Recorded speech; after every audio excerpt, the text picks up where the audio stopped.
जैसा कि हमने पिछली क्लास में हमने व्युत्पन्न नाम के बारे में पढ़ा था और व्युत्पन्न नाम के साथ साथ हमने साधारण नाम के बारे में पढ़ा था। अब यहाँ पर देखना कि व्युत्पन्न नाम में क्या होता है कि कुछ सजातीय श्रेणी का एक व्युत्पन्न नाम होता है और वह व्युत्पन्न नाम जो है उस सजातीय श्रेणी के प्रथम यौगिक को दर्शाता है। जो उसका फर्स्ट कंपाउंड होता है उसको रिप्रेजेंट करता है उसका ट्राइबल नेम।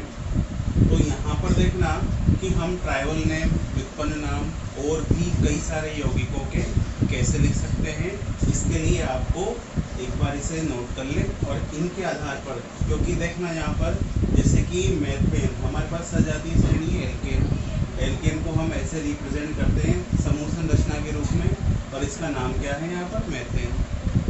एल्कीन का जो है यहाँ पर एथाइलिन है और इसकी समूह संरचना ये होती है। फिर एल्काइन में क्या होता है एसिटाइलिन बोलते हैं या एसिटिलीन कहते हैं हम उसे और उसकी समूह संरचना ये होती है। एल्कोहल को जैसा कि मैंने पहले क्लास में बताया था कि COH जो कि इसका मेथेनॉल हम जिसे बोलते हैं उसका प्रथम यौगिक है और इसकी समूह संरचना ये होती है और इस समूह संरचना के आधार पर इसका व्युत्पन्न नाम क्या होता है कार्बिनोल।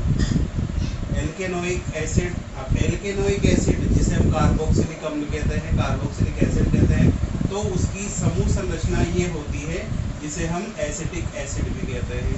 तो ऐसे कैसे ही एल्केनोइल क्लोराइड को इस तरीके से लिखा जाता है और ये इसकी समूह संरचना है और इसका व्युत्पन्न नाम क्या है एसिटाइल क्लोराइड।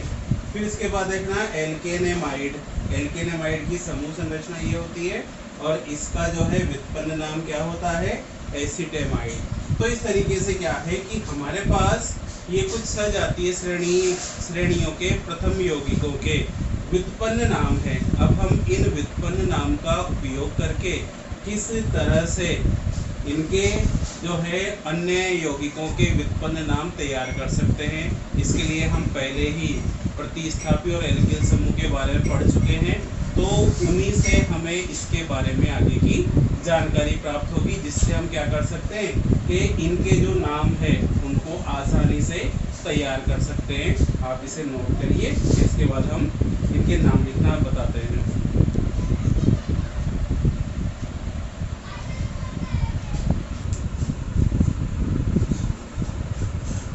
देखो जैसे कि हमारे पास ये एल्कीन सजातीय श्रेणी है जिसका प्रथम यौगिक क्या होता है CH2 डबल बॉन्ड CH2 जिसका नाम क्या है इथाइलिन। ये इसका व्युत्पन्न नाम है।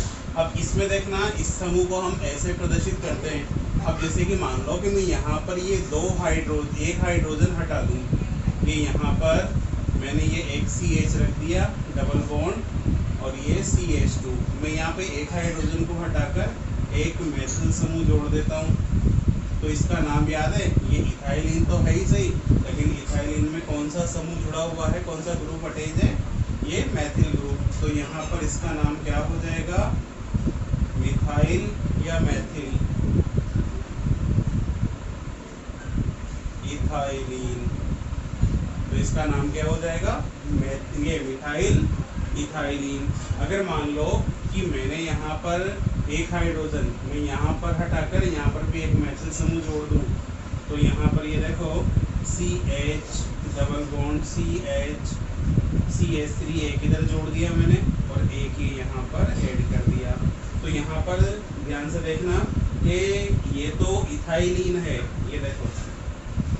अब यहाँ पर देखो कि इधर भी मिथाइल समूह जुड़ा हुआ है और इधर भी मिथाइल ग्रुप जुड़ा हुआ है। तो जैसा कि हमें पता है कि अगर कोई भी समान समूह या यौगिक जो है, कोई भी समान समूह हो या प्रतिस्थापी हो, अगर वो श्रृंखला में 2 बार आए, 3 बार आए, 4 बार आए, तो 2 बार के लिए हम डाई प्रेफिक्स पूर्व लग्न का उपयोग करते हैं। 3 बार आए तो ट्राई, 4 बार आए तो टेट्रा, 5 बार आए तो पेंटा, 6 बार आए तो हेक्सा, तो इस तरीके से हम यहाँ पर इन पूर्व लग्नों का उपयोग कर सकते हैं। जैसा कि हमें पता है कि यहाँ पर एक मेथिल तो इधर जुड़ा हुआ है और एक मेथिल इधर जुड़ा हुआ है, तो मेथिल समूह कितनी बार हो गया? 2 बार। तो हम इसे याद है क्या लिख सकते हैं? ये डाई मिथाइल या डाई मेथिल इथाइलिन। तो इस तरीके से यहाँ पर हम व्युत्पन्न नाम लिख सकते हैं। अब अगर मान लो कि मैं ये, जैसे कि हमें पता है कि हम चारों हाइड्रोजन को 4 मेथिल समूह से रिप्लेस कर दें, तो यहाँ पर ये C डबल बॉन्ड C, यहाँ पर भी एक CH3, यहाँ पर भी एक CH3 जोड़ दूँ, और यहाँ पर ये CH3 को मैं H3C ऐसे भी लिख सकता हूँ, और ये H3C। अब देखना ध्यान से कि C डबल बॉन्ड C, इसको तो हमने क्या नाम दिया है? इथाइलिन नाम दिया है। अब यहाँ पर देखना कि इस कार्बन से भी 2 मिथाइल ग्रुप जुड़े हुए हैं और इस कार्बन से भी 2 मिथाइल ग्रुप जुड़े हुए हैं। इसका मतलब है कि मिथाइल ग्रुप कितने हो गए हमारे पास? 4। अब 4 मिथाइल ग्रुप हो गए, तो 4 मिथाइल ग्रुप हैं, तो 2 मिथाइल के लिए हम लिखते हैं डाई, 3 मिथाइल के लिए, 3 के लिए लिखते हैं हम ट्राई, और 4 है तो हम मिथाइल के पहले क्या लिखेंगे? टेट्रा। तो हम इसका नाम क्या लिखेंगे कि ये हो जाएगा टेट्रा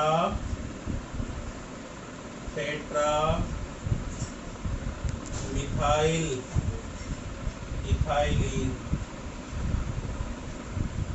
ये इस तरीके से हम इनके जो है व्युत्पन्न नाम लिख सकते हैं। इनको नोट करो, फिर जो आगे और व्युत्पन्न नाम है 1-2 और बता देते हैं, फिर आप बाकी और नाम से आप उन्हें प्रैक्टिस करना। इसके बाद हम बात करें कि जैसे कि हमारे पास ये समूह संरचना है, सजातीय श्रेणी एल्केनोइक एसिड, कार्बोक्सिलिक अम्ल कहते हैं इसे हम, और ये इसका प्रथम यौगिक है एसिटिक एसिड, जिसे हम एसिटिक अम्ल भी कहते हैं। अब यहाँ पर देखना ध्यान से कि यहाँ पर एक कार्बन से 3 संयोजकताएं फ्री है, इन 3 संयोजकताओं पर जब यहाँ पर हाइड्रोजन हो तो इसे क्या नाम देते हैं हम? Acetic acid. अब अगर मान लो कि मैं यहाँ से एक हाइड्रोजन हटा दूँ, तो यहाँ पर ये CH3 CH2 COOH, तो जैसा कि हमें पता है कि इसको तो हमने ऑलरेडी एसिटिक एसिड नाम दिया हुआ है, इसका नाम क्या दे रखा है हमने? Acetic acid. अब यहाँ पर मेथिल ग्रुप जुड़ा हुआ है, तो हम इसे क्या लिख सकते हैं? ये मिथाइल एसिटिक एसिड।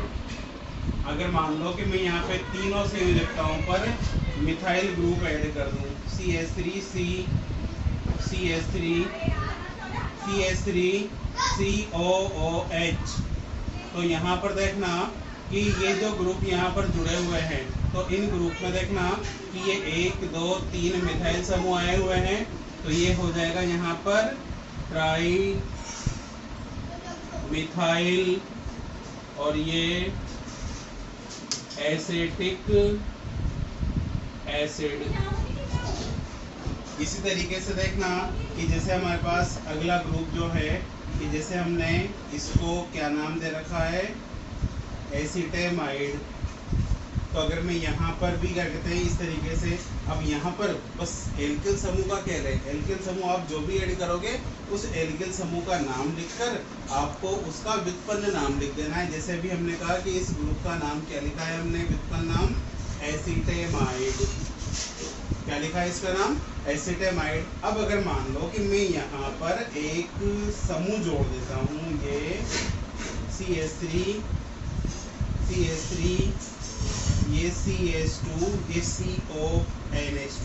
ध्यान से देखना कि इसके आधार पर एक कार्बन CONH2 प्लस एक कार्बन और CONH2 को तो हम याद है क्या लिखेंगे? एसिटेमाइड।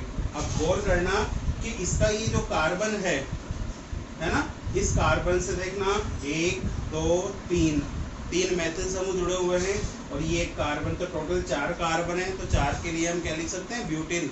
और यहाँ पर एक कार्बन जो है 3 मेथिल समूहों से जुड़ा हुआ है, तो क्या इसे हम 3 डिग्री ब्यूटिल कह सकते हैं, जैसा कि हमने एल्किल ग्रुप में लिखा है। तो ये 3 डिग्री ब्यूटिल किससे जुड़ा हुआ है?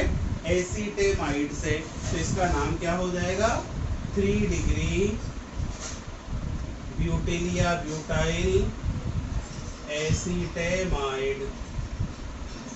इस तरीके से जो है हम इनके व्युत्पन्न नाम लिख सकते हैं, इन्हें भी नोट करो आप। देखो इसके बाद हम बात कर ले अगला एग्जाम्पल की, जिसमें अगला एग्जाम्पल जो हमारा है इसमें हमने क्या लिया है एसिटाइल क्लोराइड, जो कि एल्केनोइल क्लोराइड सजातीय श्रेणी का प्रथम सदस्य है, जिसकी समूह संरचना ये है। अब यहाँ पर देखना कि ये एसिटाइल क्लोराइड, इसका ये जो प्रथम नेम है ही सही है ना। अब मैं इसमें प्रतिस्थापी जोड़ देता हूँ, जैसे कि मैंने यहाँ पर CH3 CH2 CH2 ये COCl। अब देखना कि जैसे ये तो हमारा क्या है एसिटाइल क्लोराइड, क्या है ये एसिटाइल क्लोराइड। अब यहाँ पर बताओ कितने कार्बन है 2 कार्बन। इसका मतलब है कि यहाँ पे समूह कौन सा है इथाइल समूह जुड़ा हुआ है। तो इसका हम नाम क्या लिख सकते हैं ये इथाइल एसिटाइल क्लोराइड, इसका नाम लिख सकते हैं। अगर मान लो कि मैं यहाँ पर CH3 CH2 COCl ये जोड़ूं, तो यहाँ पे इसको गौर करके देखो कि जैसे कि हमने एल्किल प्रतिस्थापन में बताया था कि CH3 CH और CH3 मतलब अगर कार्बन से एक कार्बन से 2 मेथिल समूह जुड़े हो तो इस टाइप का जो प्रतिस्थापी समूह है वो आइसोप्रोपिल कहलाता है। मतलब आइसो शब्द का उपयोग करते हैं अगर ऐसी सिचुएशन हो। अब जैसे कि हमने कहा है कि इस पूरे को तो हमने क्या मान लिया एसिटाइल क्लोराइड मान लिया।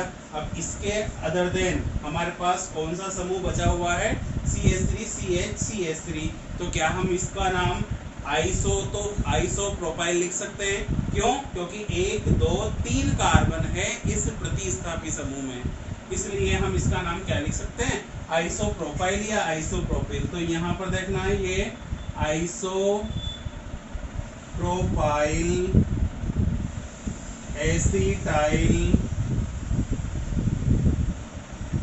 Acetyl chloride.